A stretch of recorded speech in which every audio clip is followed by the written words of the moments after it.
बांग्लादेश में आग ही आग, सब कुछ जलकर खाक। एक बार फिर से बांग्लादेश में पथराव, आगजनी और खूब हिंसक प्रदर्शन हो रहे हैं। इसमें अब हिंदुओं को निशाना बनाया जा रहा है।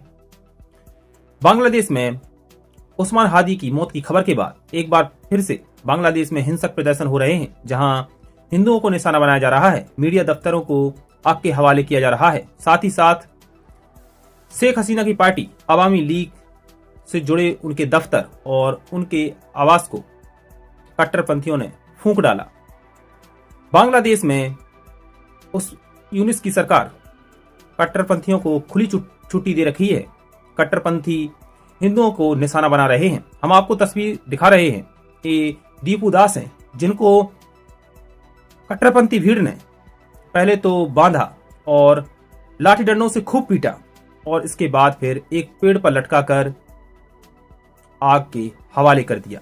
इनका नाम दीपू दास है, जिनका परिवार अब रो रहा है, बिलख रहा है और अंतिम संस्कार करने का मौका तक दीपू दास के परिवार को नहीं मिला। दूसरी ओर बांग्लादेश में अब हिंसक प्रदर्शन हो रहे हैं।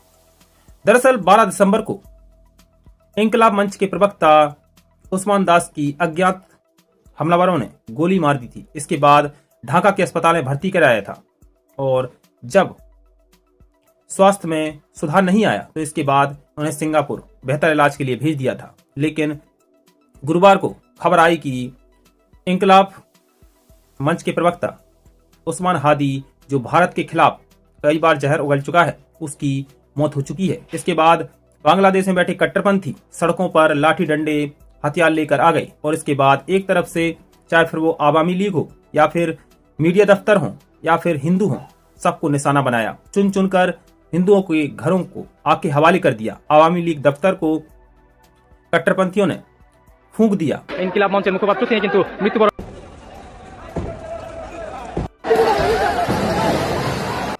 भले ही बांग्लादेश में इन्हें छात्र कहा जा रहा हो, लेकिन अगर ये किसी देश में नौकरी के लिए जाएंगे तो इन्हें चपरासी तक की नौकरी नहीं मिलेगी। ये जिहादी हैं और बांग्लादेश में अपने ही लोगों की संपत्ति, अपने ही सरकार की संपत्ति या ये कहें कि स्वयं की ही संपत्ति ये जला रहे हैं और खुद को छात्र कह रहे हैं। शेख हसीना के बांग्लादेश से निकलने के बाद बांग्लादेश में दिनों दिन स्थिति बिगड़ती जा रही है। यही कट्टरपंथी लगातार हिंदुओं को निशाना बना रहे हैं। एक बार फिर से हम आपको वही तस्वीर दिखा रहे हैं जिसमें एक हिंदू को कथित ईश निंदा के आरोप में उन्मादी भीड़ ने बीच सड़क पर लाठी डंडों से मार डाला और इससे भी जब जी नहीं भरा तो एक पेड़ पर लटकाकर आग के हवाले कर दिया। ये तस्वीर है दीपू दास की। इनका कसूर सिर्फ इतना है कि ये हिंदू हैं और दूसरी गलती यह है कि ये बांग्लादेश में है। इनके परिवार को, इनके 100 तक को जलाने का मौका नहीं दिया कट्टरपंथियों ने। कट्टरपंथियों ने पहले तो दीपू दास पर धर्म का अपमान करने का आरोप लगाया, इस निंदा का आरोप लगाया और इसके बाद खुद ही फैसला कर दिया और बीच सड़क पर इनको इन कट्टरपंथियों ने लाठी डंडों से खूब मारा, जिससे उनकी मौत हो गई।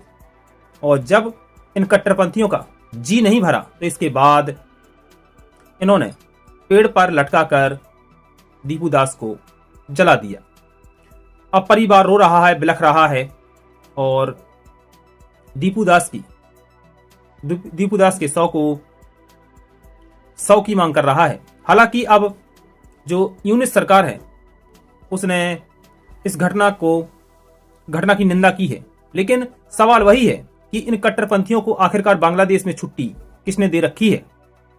दूसरी तरफ बांग्लादेश में जो बड़े बड़े अखबार, मीडिया हाउसेस हैं, उनको आग के हवाले कर दिया है। तस्वीर आप देख लीजिए। ये बांग्लादेश का सबसे बड़ा अखबार डेली स्टार और प्रथम आलो के दफ्तर की तस्वीर है। इन मीडिया हाउसेस को कट्टरपंथियों ने आग के हवाले कर दिया। दरअसल एक कट्टरपंथी नहीं चाहते थे कि इनकी तस्वीरों को दुनिया तक ये अखबार, ये मीडिया दफ्तर पहुंचाएं, जिसकी वजह से इन कट्टरपंथियों ने इन दोनों मीडिया हाउसेस को आग के हवाले कर दिया। बड़ी मशक्कत के बाद इन मीडिया दफ्तर में जो पत्रकार काम कर रहे थे उनको सेना के जवानों ने बड़ी मुश्किल से बाहर निकाला, तब जाकर 25 से 30 पत्रकार जिंदा बच सके। दोस्तों, आपको बता दें कि शेख हसीना के बांग्लादेश से निकलने के बाद यूनिस सरकार लगातार इन कट्टरपंथियों को सह दे रही है, या ये कहें कि हिंदुओं के खिलाफ खुली छुट्टी दे रखी है कि आप जाइए, हिंदुओं को मारिए, हिंदुओं के घरों को जलाइए, उनकी दुकानों को लूटिए, आपका कुछ नहीं होने वाला है, आपका कोई कुछ बाल बांका नहीं करेगा। भले ही यूनिस दिखावा कर रहे हों कि बांग्लादेश में सब कुछ ऑल इज वेल है, लेकिन बांग्लादेश जल रहा है, क्योंकि यूनिस पाकिस्तान के करीब जा चुके हैं और पाकिस्तान जो बांग्लादेश में चाह रहा है वही आज बांग्लादेश में हो रहा है।